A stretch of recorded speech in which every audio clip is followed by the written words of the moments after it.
Traumatic brain injury or concussion may occur in a variety of situations, from simple daily accidents to head injuries suffered in automobile collisions, to trauma experienced by military personnel caused by battlefield explosions, even severe head impact suffered by participants in sporting events at the amateur as well as elite athletic levels.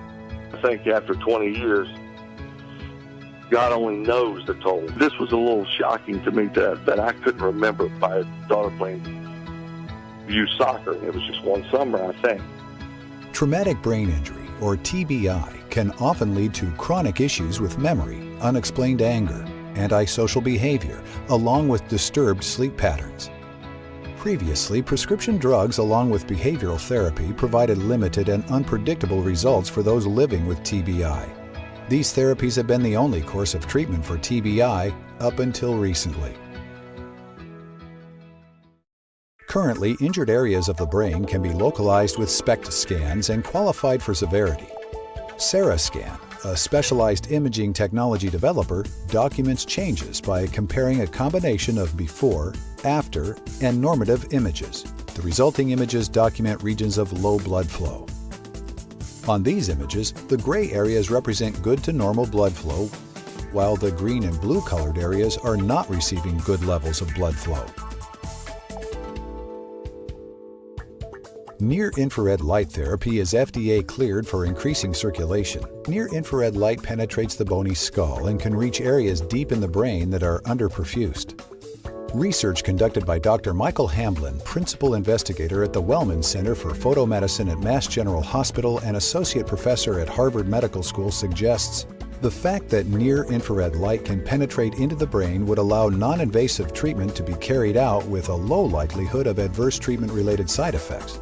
Furthermore, low-level light therapy may have beneficial effects in the acute treatment of brain damage injury by increasing respiration in the mitochondria, causing activation of transcription factors, reducing key inflammatory mediators, and inhibiting apoptosis. Near-infrared light is well studied and is known to cause the release of nitric oxide from red blood cell hemoglobin and thus is a powerful vasodilator. Then in 1998, the Nobel Prize was awarded to 3 U.S. scientists collectively for their discovery of nitric oxide. So now we know it's the main molecule produced by the cells that line every centimeter and inch of blood vessels. It maintains normal blood pressure. It's a molecule produced by our white blood cells that helps fight off invading bacteria and viruses and even kills off rapidly dividing cancer cells. And it's a neurotransmitter in the central nervous system. So it's basically involved in every biological system within the body.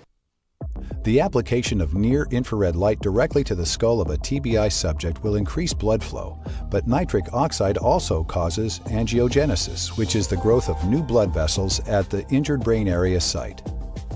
Angiogenesis is a process that occurs naturally.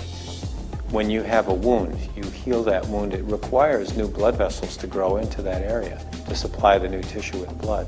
I've been impressed by looking at the Cerascan imaging technology that Cerascan has provided, which shows, I think, the chronic nature of sustained injuries within the brain 6 months, a year, 5 years after that injury had occurred.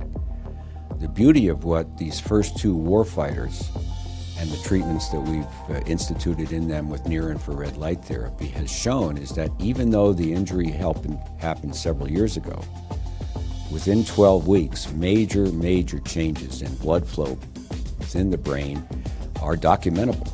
And associated with this are improved sleeping habits, better memory, less social disruption. There are a lot of positive things that I can't believe haven't been the result of better blood flow. Cerascan images have shown a restoration of blood flow in the brain to near normal levels following 18 to 24 treatments over a 6 to 12 week period, using near-infrared light exclusively. This protocol has proven sufficient to restore blood flow to near normal levels in an injured brain regardless of the time elapsed between injury and treatment. This increase is generally accompanied by a reversal of the TBI symptoms. With a positive increase in blood flow, physician drug recommendations may actually become more effective as increased blood flow can help deliver drugs to damaged areas of the brain more efficiently. In addition, use of light therapy, which increases blood flow, may enhance the effects of hyperbaric oxygen therapy to improve oxygenation of damaged tissues.